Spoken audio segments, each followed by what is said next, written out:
great pleasure to introduce the next panel. This panel will talk about solution, leveraging disruptive innovation to create better outcomes. So we put a collection of out-of-the-world creative physicians, designers, innovators, entrepreneurs, and this panel is being moderated by Lamar Morales. Lamar is a managing director of Editorial Insight with the Atlantic Media Strategy. And you all know the Atlantic and highly regarded. She leads these activities there. She held editorial position before with a good number of well-known household media companies, including NBC News, Fox News, MSNBC, and MSNBC.com. She was named to the Folio Top 100 Leaders in Media. So please give the panelists a big hand. Thank you for coming. Stage is yours. Thanks, Avi, and thank you guys for joining us. We'll try to keep it high energy here after lunch. I think we have a great group gathered. I'm really excited and honored to be here. As Avi mentioned, I am Managing Director at Atlantic Media Strategies. We are the digital consultancy of the Atlantic, and so we use tech innovations in technology and media to help our client organizations better communicate with their audiences. And in the healthcare space, I've had the honor of working with American Medical Association, American Cancer Society, the Truth Initiative, and others. And then personally, I've lost 3 of my 4 grandparents in the last 5 years and watched those battles. And the 4th one has advanced Alzheimer's, and decisions about her care have been very, very difficult for my family. And so I really thank our panelists and all of you for the important work that you're doing in this issue, and I'm excited to be here to talk about innovation and how we're improving outcomes. So to kick us off, I will let the panelists each introduce themselves with a bit of their own background briefly, including what makes your work innovative in the aging space. So Mark, do you want to kick us off? Sure. So I think I'm here because my background is I started off as a researcher. Then I went into government, and I've worked in a number of kind of policy operations, some operational ends of government. I've spent a lot of time thinking about access to care for Medicare beneficiaries, which is what I do a lot of work on. But payment systems is where I spend a lot of time, and trying to design Medicare payment systems so that they can accommodate technological change, or whether it's structural change or delivery system change, in a way that rather than saying I'm paying for this particular thing, instead trying to say we're paying for this patient and what this patient needs over a period of time, so that if there was some innovation, it has the flexibility to accommodate that. And I can talk about that in more detail, but I'll stop there. Okay, wonderful. Bas? My name is Bloem. I'm a professor of movement disorder neurology in the Radboud University Medical Center in Holland. Our concept is Parkinson Net, which is basically an innovative approach to look better after people with Parkinson's disease. There's 3 components to it. Empowered professionals. We think Parkinson's, like many other diseases, Alzheimer's disease, is way too complex to be handled by everybody. Before we started Parkinson Net, healthcare was much like homeopathy in the Netherlands. Everybody was doing a little bit of Parkinson's, but nobody was really good. So we've trained a small multidisciplinary army of about 3,000 professionals who look after the 50,000 patients we have in the Netherlands. And we concentrate care among those well-trained professionals. And we use technology not as a tool, but as a goal to reach our mission. So for example, we have a web-based search engine called Parkinson Healthcare Finder, where patients on the web can type the professional they're after, the miles they want to travel, and Google Maps will give you exactly where these professionals are working. So we concentrate care among the professionals. We have Parkinson Connect, built with a medium-sized health company in the Netherlands, which is a Facebook for healthcare, so that professionals can meet each other online 24/7 and exchange experiences and discuss complex cases. Second component is empowered patients. One of the things we use, and I'm very proud to say that with Ray Dorsey, we're now copying this here to New York State, is Parkinson TV. It's a web-based television program where we bring education to patients in their own homes. So instead of asking patients to travel the long, complex journey to the hospital, we educate patients in their homes because we think well-educated patients are healthier, happier, and cheaper to society. And the third component is empowered teams. So we organize healthcare in regional networks where the professionals meet on a monthly basis. They meet through Parkinson Connect. And if you know your fellow professionals, teamwork will be better. Research has shown, published in the Lancet British Medical Journal, that healthcare gets better, but importantly, disease complications go down. We've seen a 50% reduction in hip fractures, reduction in hospital admissions, and a reduction in healthcare cost by 30 million in Holland, which is about 7% of our chronic annual expenditure on Parkinson's care alone. So now Kaiser Permanente is introducing our model. Minister of Norway has just signed the agreement. Luxembourg is going to copy our model. We're in discussions with Brazil, Sweden, and other countries. And what is interesting also for tech companies around is that we're now being approached by, for example, Verily, with whom we just signed a 14 million euro deal to introduce their Verily smartwatch as part of healthcare. If you have a clever technological solution, you can put it on the web and hope that providers will use it. Or you speak to the director of a national network who can then speak to their professionals and in a value-based healthcare system can introduce the technology to lead to better outcomes at lower costs. So it's interesting for that reason as well. Thank you. Thank you. Hi, Carolyn. my name is Carolyn Jasik. I'm medical director at Omada Health, which is a San Francisco-based startup. We focus on obesity-related chronic disease. Our core product is in the space that we kind of coined called digital therapeutics or digital behavioral medicine.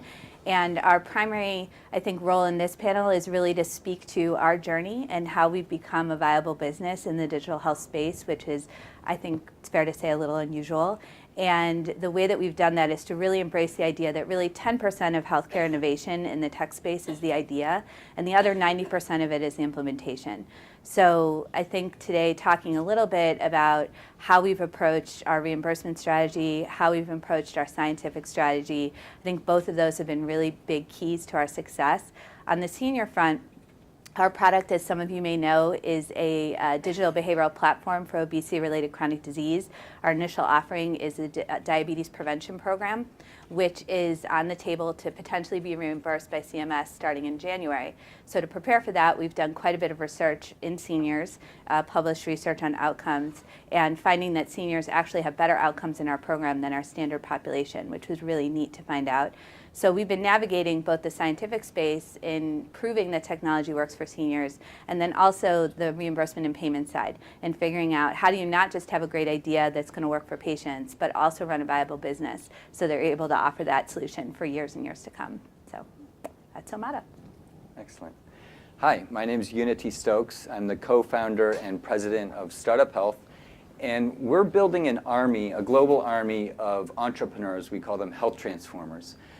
Really to try to reinvent the future of health and wellness and well-being and healthcare. We're organizing this global army. We currently have the world's largest portfolio of digital health companies. We have 200 companies. But we're organizing them to try to achieve 10 big health moonshots. Bring global access to care, try to bring the costs down to zero, women's health, children's health, longevity. How can we create 50 plus healthy, happy years on a global scale? So we believe there's a big opportunity not just to invest in one or two companies, but to invest in thousands of companies and really support the innovators, the entrepreneurs who are really trying to leverage the wave of innovation that is here today, and do some exciting things. So we can get more into that, but it's an honor to be here and look forward to the discussion. Excellent. Thank you all. So we're excited to start with kind of these emerging technologies and talking specifically, and I know innovation has been a theme of the day, and so there's a continuation of other conversations that have been happening. But speaking about the most promising emerging technologies in the aging space, and in our prep conversation, we talked a lot about telehealth and the industry's move towards allowing people to age where they want to, at home in some cases, or make other choices. So Unity, I'd love to start with you, given your portfolio of startups, and tell us about some of the most promising innovations that you've seen for baby boomers, older adults, and also caregivers. Sure. So just to add a little context, I think, I'm an entrepreneur. I came out of the internet boom of the early and mid 90s. And it reminds me today of 1994 internet. That's where we kind of are in terms of where health innovation is. And what I mean by that is people were just figuring out how to get modems into computers. People didn't all have email accounts. There were no standard business models around advertising. E-commerce wasn't a big thing. So it was very, very early, but it was also a very promising, very exciting time. A lot of the hard work had been done the 10, 15 years before that. So the pipes had been laid. And I think the last 5 years, that's really what's happened. The pipes have been laid. There's been a lot of experimentation with health reform. There's been a lot of chaos, which has created windows of opportunity for new entrants into the marketplace. The business models are changing. And because of the aging population on a global scale, because of the chronic disease epidemic, we've seen a demand for new solutions. And then with the digital revolution, that's created not just telehealth, but things like the costs of sensors coming down have created the opportunity for the Internet of Things, which are creating companies like CarePredict, which are sensors that are going into people's homes with, for example, dementia, and alerting their families and caregivers to, did mom go to the bathroom today? Did she eat today? Is she moving in the right way? So I guess my main point is, over the last 5 to 6 years, because of this digital revolution that's now coming, we're entering what I would say is really a second wave, a second opportunity of innovation that's going to build off of everything that's happened. And we're just starting to see a lot of new technologies, like virtual reality, AI, telehealth coming into its own, what's possible with new affordable clinical grade sensors, what happens when billions of people have smartphones, what happens with these new data platforms. And where I think, what I think is really exciting is we don't yet know where this is all going, but it looks very promising. It seems like that the second wave is moving out of the experimentation phase to solutions that are more meaningful and hopefully more useful to the aging population. Bas, I'd love for you to build on that with your work with Parkinson's and how you, maybe the first and second wave, how that applies to your work, and specifically what outcomes you've been able to move with new technologies. So I totally share your enthusiasm, and I'm very optimistic. There's a psychiatrist in our hospital who wants to study me as an NS1 object because she thinks I carry the gene for the mutation in optimism. So that's my disclosure right there. But I think what I think is critical is Parkinson as an example of a systems approach that uses technology to achieve common sense solutions. So I often see that technology is hailed as the solution in its own right. And I see many clever apps in search of an indication in healthcare. Or I see desperate doctors with a small solution and they find a tech company that will solve that small solution for them, but it's not integrated into a systems approach. And I think the strength of ParkinsonNet, which is a network of people of flesh and blood using technology to deliver better care. So that would be my main take-home message, regardless of whether this is a telehealth solution or a wearable sensor or an in-home application. Start with a systems approach with the client at the center, and then think about technology. Okay, thanks. And then Carolyn, your work in digital therapeutics. I'd love to hear how it's similar in respects of what we've just heard, and also how it's different and some of the outcomes that you've worked on. Yeah, I would say I would agree with Unity about how it feels very 1990s. So I went to San Francisco in about 1997 with my husband, and he worked in the internet boom, and there was all that energy and a lot of noise, and I think we've had that as well in digital health in the last 5 years. We've had a lot of energy, a lot of spending, a lot of investment, and a lot of noise, and I think that now what I'm seeing in the industry is a little bit more of a toned down but smarter version of that energy, and it's getting more focused and a little bit more realistic about what we can integrate actually within healthcare. So I think we're beyond, is there an app for that? And we're more at a point of, how do I meaningfully integrate this into my clinical care? How do I actually incorporate this solution into what I'm already doing? So for us, the way that we see that is we're starting to have people come to us and say, we need a behavioral solution for obesity-related care. I think that's a great position to be in because the demand is now there. We're also getting smarter questions about integration within clinical workflows. It used to be, can you integrate with our EHR? Well, what do you mean by that? I don't know, I just want you to integrate with it. And so now we're getting questions about, well, we're not sure we want to share data, but maybe we want to come up with a system where we can see who's enrolled in your program, but we don't necessarily need all the granular data. So I think both our clients and then also other vendors in the space are getting a lot smarter about sort of how they're approaching things. And then the third development that I think is super positive, and this speaks to my academic background, I'm sort of a refugee from academia recently leaving UCSF, is I'm seeing a much, much bigger commitment to clinical research in digital health, which I think is a really, really nice and welcoming addition. We're starting to get asked more and more by clients, can we read your papers? It's not enough anymore for us to just say we have them, which is a good thing. I want them to read our papers and give us critique. We're starting to get asked really detailed questions about our Markov modeling and how did you come up with that economic analysis. And so I think both our clients and then are demanding more, and the VCs are also seeing more the importance of investing in that. So I would say that that's also a healthy and welcome addition. We've been lucky because I think we've anticipated some of that and are able to compete on all those levels with all of our clients when they ask for those things. But I'm really glad to see a much choosier and smarter environment for digital therapeutics. Okay, thanks. So you've all agreed that kind of with innovation, the idea is maybe 10% and the implementation is the other 90%. So Mark, your work focuses on advising Congress how to improve Medicare to keep up with some of the changes in the marketplace of health technology and other innovations. So I'd love to hear from you about how you are kind of removing barriers to make some of these technologies more accessible and to move forward. And I think I can answer that, but I do want to just say a couple things, and Sure. I will answer your question.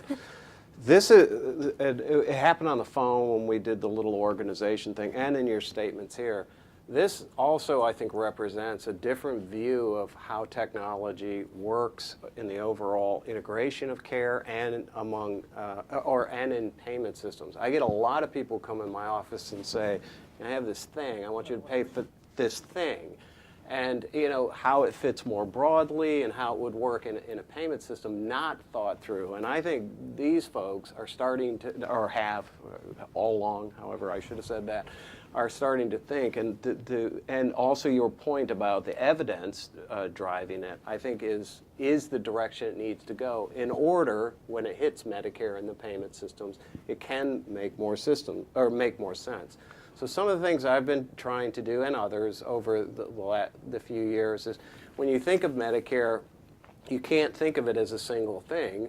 A third of it is private managed care plans, and they have great flexibility and financial incentives in order to adopt technology, which helps them either organize their delivery of care or replace an expensive service or whatever the case may be.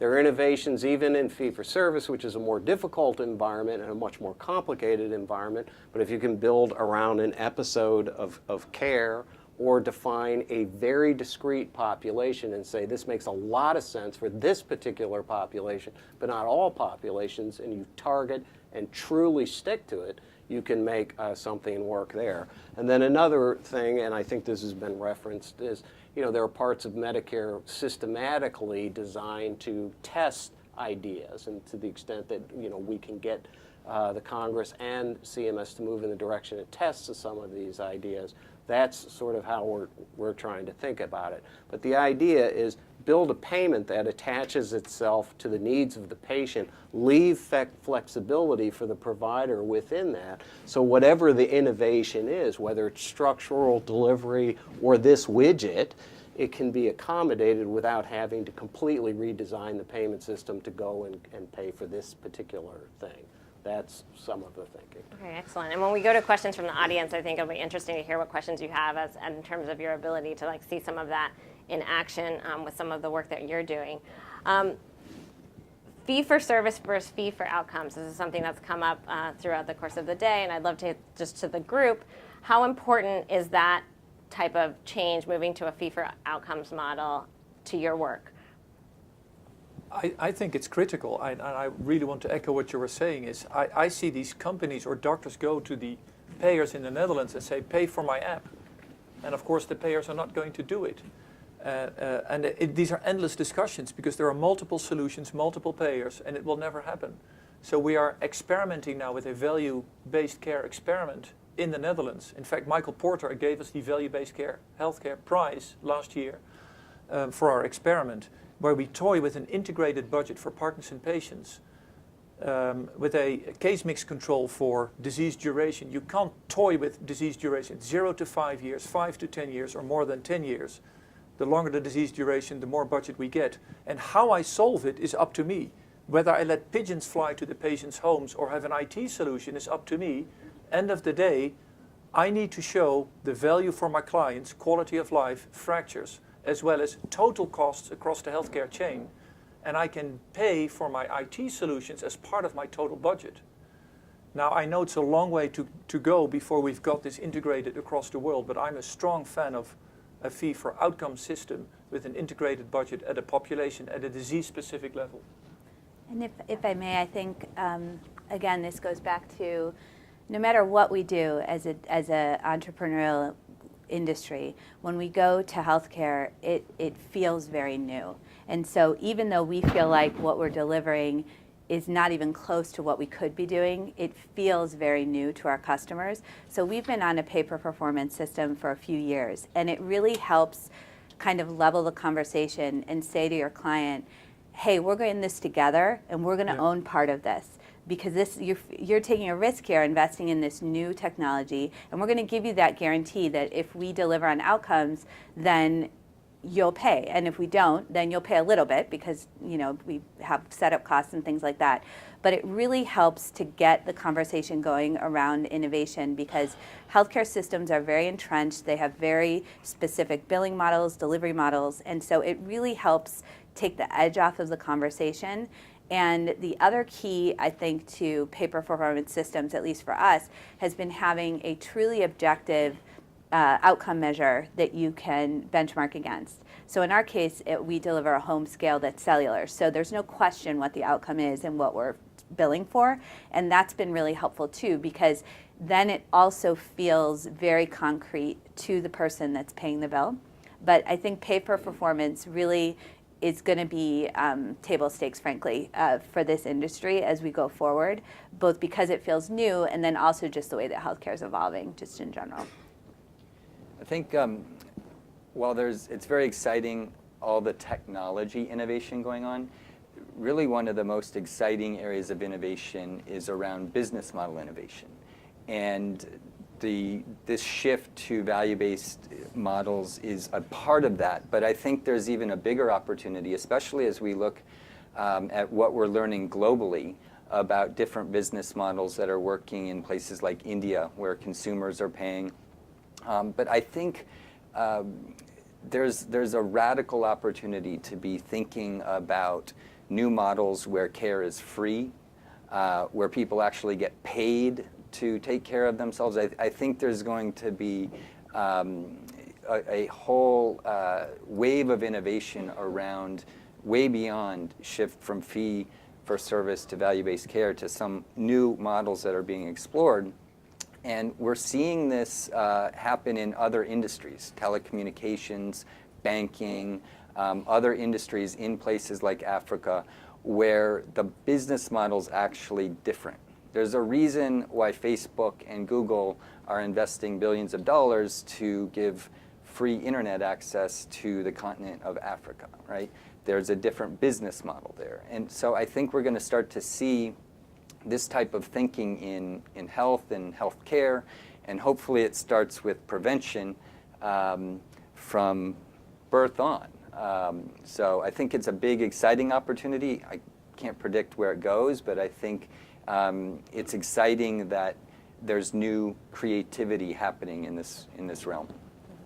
And the only thing I wanted to add is, in my previous remarks, I was sort of driving towards the notion of a payment that's linked to the needs of the patient, the flexibility for the provider, and then, I should have said, and you reminded me, linkage to an outcome so that you can be sure that you're actually getting something for it. And then I said, you can go inside fee-for-service and you do some work inside, make some of this work inside fee-for-service, but it is much more difficult, and particularly if it's true fee-for-service, paying item by item, it's very difficult to get this to work, because think of taking his model, and when he whipped through it very quickly, I don't know about the pigeons part, but all the rest of it, but take his model and parsing it into paying for the technology, the staff, and then not having an overarching financial or overarching population-based outcome. Just take a guess where fee-for-service takes you in very short order. And to the extent there's any revenue opportunity in there, at least in the U.S., I don't know how you guys do it, but in the U.S. it will be driven through the wall. And so that is why moving off of the fee-for-service platform will facilitate a lot of this better. Sorry. Thank you all. That's totally agree. Great, important discussion. I'm going to touch on one more theme, and then we'll open it up to the audience to start thinking about any questions that you have for our panel. And the last theme is around kind of involvement of the end user in developing any new innovation, especially in technology, but really in any new innovation. It's important to involve the ultimate end user of that innovation in your work. So I'd love to hear from the group how you have been able to involve, especially when we're thinking about older populations, how you've been able to involve them in the development of your work and also gathering feedback about the innovations you're developing. Bas, you want to kick us off? Yeah, sure. So, well, there's two types of end users. We're thinking about an aging population, but the ones that are presumably almost most resilient to change is the providers, it's the physicians, it's the medical specialists such as myself. We're tough cookies, and Martin Munneke, the co-director of Parkinson, who's here, and I, in our enthusiasm, have built IT solutions and then made a new release without involving the end users. And the providers just didn't want to change their behavior. Everybody wants to innovate, nobody wants to change. So involving end users is critical to make technology a success. Plus we have a Parkinson Net panel, 100 plus patients, who we now always ask first, is this a good idea? And for example, patients with a tremor, the button just needs to be bigger if they want to hit the button on the screen. And at the same time, we don't over-ask. If you think about the Apple approach, the Apple people sat down with a group of 3, 4, 5 people and said, we'll build something that we really love. And presumably, if Apple had asked people, do you want an iPad? And asked a zillion people, the answer would probably have been somewhere in between, and it would never have gotten there. They said, we like an iPad and we'll build it. So yes, use the end users. Don't forget to involve the providers as end users, but don't overdo it at the same time. Great. Unity? So one trend I think is really exciting is more entrepreneurs, 50, 60 plus, that are building themselves. I think that's a very exciting thing. And June from Aging 2.0, I think, hit the nail on the head when she said design with your consumer. And I think Jeff Markauka's here from AARP. They've been doing something really interesting for the last 5 or 6 years, which is instead of a regular demo day for startups that pitches investors or pitches payers and providers, they bring in the AARP members to rate and rank and give feedback on the startups. And I think that's a very innovative approach, and more investors and entrepreneurs should follow that because it adds a lot of value to those as they're building the innovations. I think one thing that partially explains that kind of boom bust of innovation that we've seen over the last 5 or 6 years is a lot of hubris in Silicon Valley, thinking that people are going to build this killer app that people are going to want to use every day, forgetting that it's about healthcare, and hey, big surprise, not everyone wants to take care of their health every day, and that comes as a little bit of a surprise. So what companies like ours have learned, and our company, as some may know, is incubated out of IDEO, which is a design firm. It is absolutely the most important thing in our organization is the user experience, because without that, if people don't log in, we don't have an intervention. And if they don't log in every day, we don't have an intervention, because we do behavior change, and so they have to log in every day. So we have to create an experience that's intuitive, that's enjoyable, that's welcoming, that makes sense, that's easy to use across an age spectrum. So we do tons and tons of user insight research. We've had, I think, about now 100,000 plus people who have been through our program. We have a robust data science group that looks at outcomes based on how people behave. We do user research. It's really, really huge, but it's not what people think. It's not about building something that's cute and looks nice and is sort of fun to use. It's an extremely delicate science of getting people to engage with your tech and also at the same time engage in their healthcare, which is not a guarantee. It's not a for sure that people will want to do that. And so creating an environment, a safe space to do that there's a science to it, for sure. Okay. Anything to add on this topic? Okay. We'd love to open it up to the audience for questions that you have. And there are mics set up here. And please tell us who you are. Hi, Steve Landers with the Visiting Nurse Association Health Group. Love the enthusiasm for the value-oriented care perspective. And I just had a question on that topic specific to Mark Miller, which is that there's perverse incentives in the fee-for-service system. But in a fee-for-value system, one of the potential perverse incentives is that if not done right, it can set up an incentive to just want to take on healthier people and represent them as costly. And I think what I'm interested to know from you is where is the Medicare system, whether it's in Medicare Advantage payments to the plans or in the MACRA or ACA-related alternative payment models, how developed do you think Medicare's ability is to actually truly project anticipated expenses that factors in things like, the psychosocial and other demographic issues in a way that's fair, so that people actually want to go out and help poor, sick people in need, rather than find people that are actually healthier and represent them as sick people in need for payment purposes. Okay, I think I can remember your question. I do actually understand what you're asking, and so here's a couple of things. First of all, the first component is how good is risk adjustment, I think, is a component of your question. It's imperfect. I think it probably continues to get better. One way to think about it is, if you look at it statistically, there's a lot of room for growth there in order to be more precise. But on the other hand, we're moving, on the basis of risk adjustment either in fee-for-service or in managed care or in the accountable care organizations. We're moving, billions of dollars on the basis of risk adjustment at this point, and people are getting care. And one thing to keep in mind is you always have to pair it, particularly in a risk-based model, and this has been said a couple of times, with outcome-based measures, because you will want, the incentive in fee-for-service is to do things and get paid.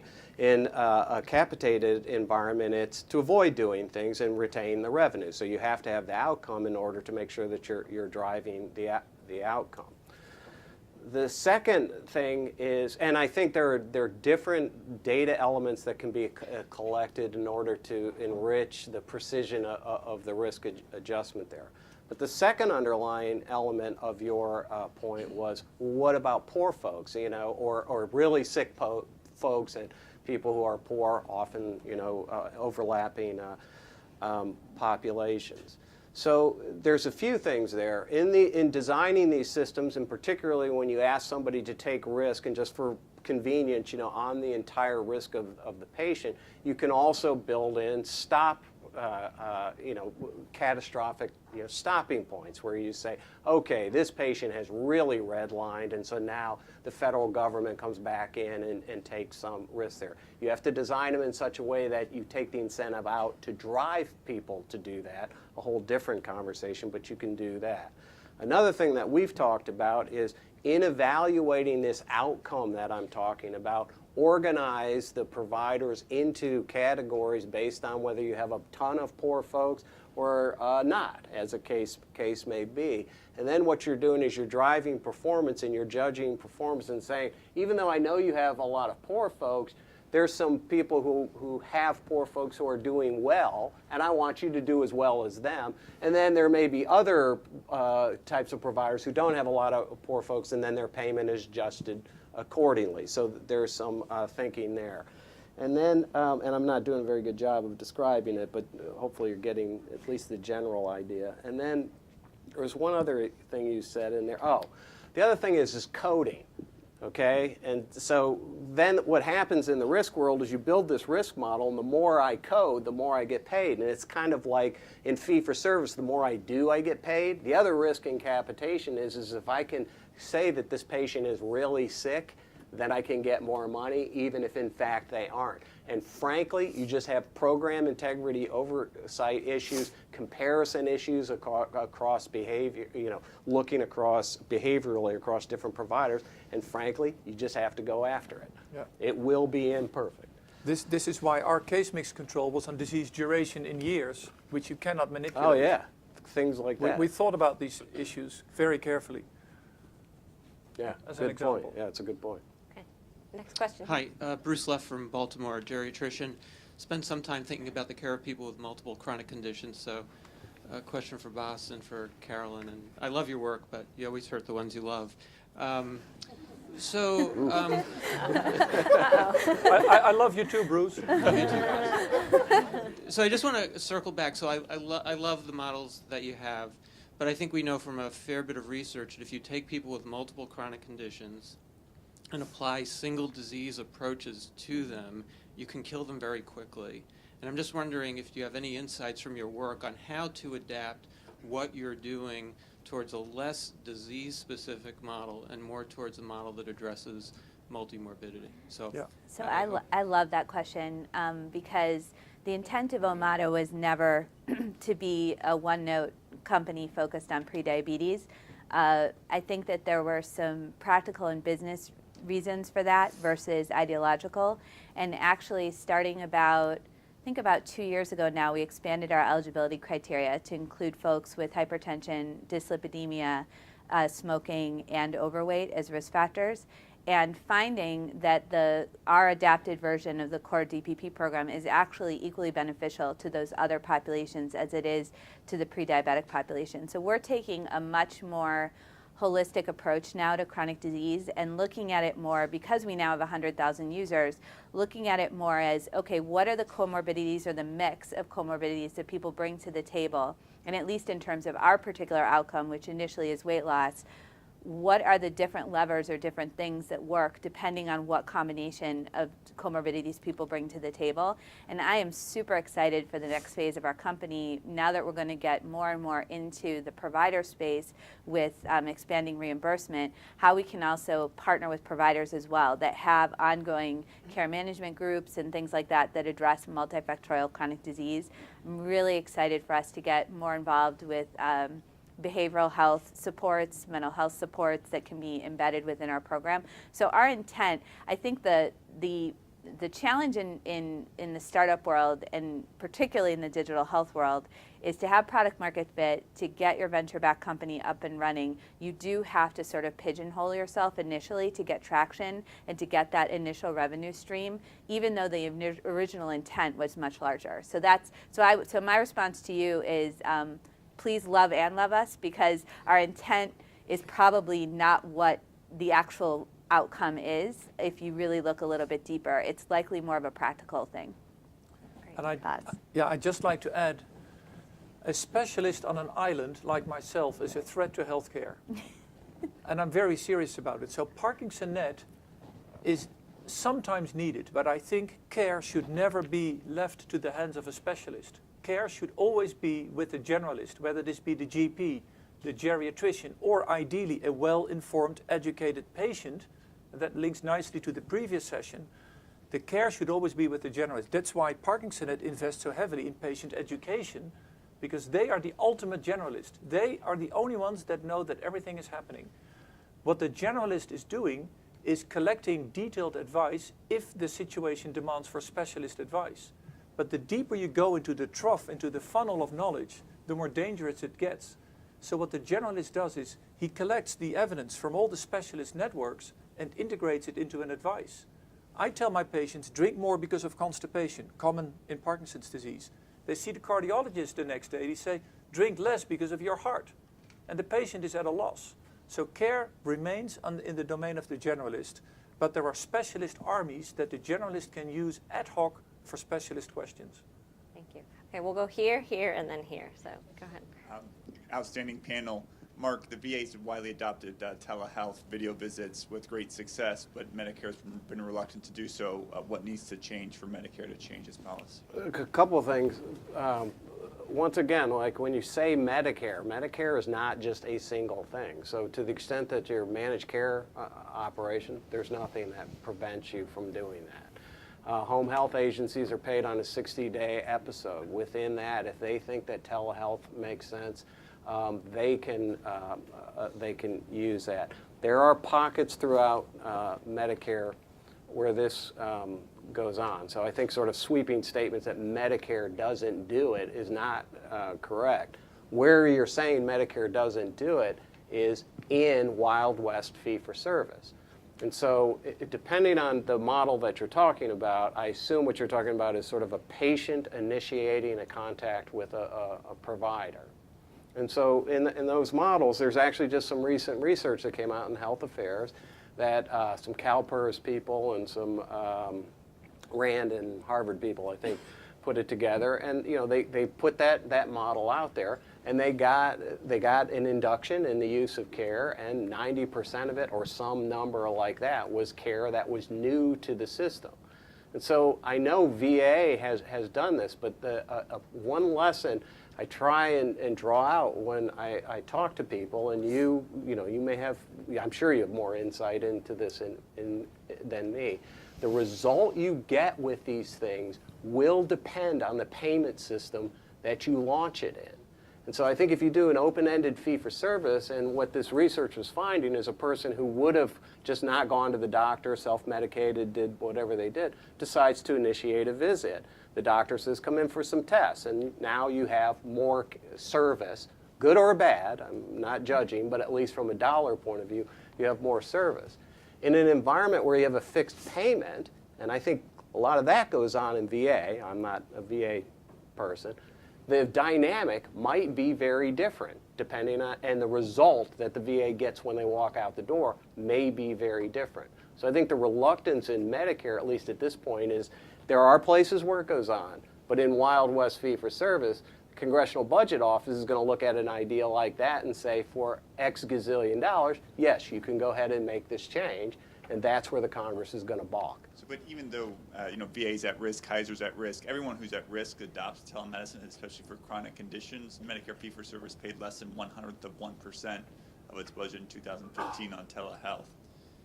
It seems like everyone who's at risk has financial stake, adopts it, but Medicare is increasingly like a lone island that doesn't. And again, I think throughout lots of parts of Medicare, it can be adopted in an episode and in a capitated environment. I think the difficult environment is the fee-for-service with the patient initiating the telehealth visit. And I think, the question back to you, if we were to, engage that way, would be, if this generates a cost, where would you get the money from? I mean, remember, our public, both Medicare and Medicaid health systems right now are completely deficit financed. We're carrying a debt, a huge debt in this country. Where does that dollar come from? And I think that's the calculus. Your assumption is that if you open that up in fee-for-service, I assume your assumption is you will save some money. I think that's what has not been demonstrated, and to her point, if that could be demonstrated and demonstrated in an open fee-for-service environment, we'd be having a different conversation. In a capitated environment, I'm completely there. But for me, when I go in front of the Congress and say, you should do this, their first question is, this is X billion dollars. Where did you think we were getting that? And that's the question I have to answer. Thank you. Okay. Question here. Thank you. Well, actually, Isn't there someone at the? Yeah, then we're going to go to her Oh, next. okay. They a both. little bit following on from your comments right now, what's been somewhat surprising to me, and not just this panel, but for most of the day, is that there seems to be an assumption that the status quo will continue, that we're going to bump along in some version of the reimbursement dollars are more or less the same, we're going to get paid, everybody's going to get paid the same way they've been getting paid with some minor variations. What kind of contingency plans are you putting in your organizations? And how are you going to be doing disruptive innovation if the Congress passes some variation of the House bill? And what happens to all of the business models that you all are working on right now? I'll leave. It's the real question. No, that no, people I- should be talking about. I'll leave it to the audience to decide. I'll stay close to home, to Parkinson Net. When we described our Parkinson Net in a paper in the British Medical Journal, the BMJ editors changed the title into Revolutionizing the Management of Chronic Disease. They thought what we were doing is a little revolution. Organizing care in integrated networks that transcend all the barriers, that go away from institutionalized care in hospitals surrounded by four walls, but that now follow the path of the patient, where the hospital, our hospital now, is negotiating a fee where we are rewarded for every patient who no longer comes to the hospital. I call that a little revolution if that succeeds. Organizing care in integrated paths, educating patients, bringing multidisciplinary care together, I think is that a revolution? Is it disruptive? I don't know, but it's leading to dramatic healthcare savings in the Netherlands. We're copying it now to other countries. That's quite interesting to see. In addition to wooden shoes, tulips and cheese, see Parkinson as an export product of the Netherlands. Well, it gives us a lot of pride and fun, I can tell you that. I think it's a really good question. I mean, every day of the week, there's something new for us, right, in the news about healthcare. And so I don't think any of us really would venture a guess at what's going to emerge from this health reform process, but I can speak for our company and kind of how we're approaching it internally. It really depends on what condition you're focused on and what area of the disease spectrum you're in. So we've got one win. We're on a relatively neutral area, which is obesity-related chronic disease, which everybody, regardless of party, could agree is an issue. Tech so far has been something that has been a bipartisan issue, and I think there are way better people in the room to comment on the status of health tech policy in Washington, certainly our keynote speaker this morning. But my sense is that it's a relatively neutral area. When you start to get into healthcare and conditions that have been on the no-go list, so to speak, I think then if you're a women's health tech company, I think you probably are shaking in your boots a little bit with the new health reform. But I think overall, health technologists are optimistic people, and I think ultimately we feel very optimistic that the right will win overall. And so how do we adjust our models? The truth of the matter is the model remains the same. If you can show that what you're doing saves money, at some point, it's just a matter of who's writing the checks. So what's happening with the American Health Care Act is they're just changing it from one check of sorts to 50 checks. So now instead of pitching one pair, I'm going to have to pitch all 50 Blue Crosses. And, I already fly once a week. Maybe I'll fly 3 times a week now and have to pitch all of those health insurance companies. But the argument is the same, which is if you do what we provide you, we'll save you money. It's just going to make it more complicated, slower, and harder. But we're optimistic, and we're ready to do it because we think it's important. So that would be my answer to your question. We're looking at a lot of innovators overseas. We're looking at a lot of new business models. For example, there's a company now that's giving MRIs away for free. And you might ask, well, why would they do that?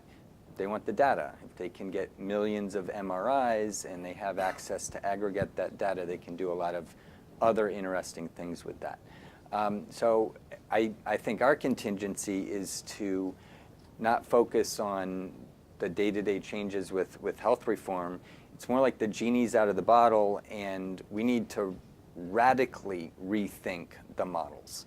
And one of our 10 moonshots is cost to zero. How can we take things that are very, very expensive and bring them as close to free as possible. And if we can solve those problems elsewhere in countries like India or throughout Africa or in China, we believe there's an opportunity to boomerang those solutions back and start to implement them here and make some major changes to bend that cost curve and to hopefully provide greater access to more people.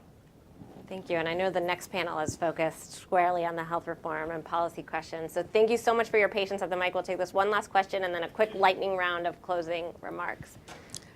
Hi, I'm Star Cunningham, the founder and CEO of d.health. And my question is for Mark. First of all, I want to thank you. I went to bed one night and woke up the next day and Medicare CPT 99490 existed, which created a $16 billion market overnight. The challenge has been, for me, as I go to health systems, a lot of them don't know what it is. They don't know my solution, if it's validated by CMS. And I feel like it's validated because I provided the service, submitted the claim, and you guys paid me in less than 12 days. So I would like to know how I, as a startup, get through this kind of morass where the provider is first going to go to their list of vendors of choice who don't have the technology that I have. They go to their electronic medical records company who doesn't have the technology that I have. But I have the solution, $16 billion. We're barely scratching the surface of the reimbursement. So how do I get over that hurdle? I'm not sure the hurdle you're asking. It sounded like Medicare is paying you, but you can't convince your providers to use your product. $16 billion and $12 million was paid out last year. So it's not just me convincing providers to utilize the product. This market is significant, and as a whole, the healthcare system is not adopting solutions to tap into the $16 billion. But so the hurdle is CMS possibly educating providers.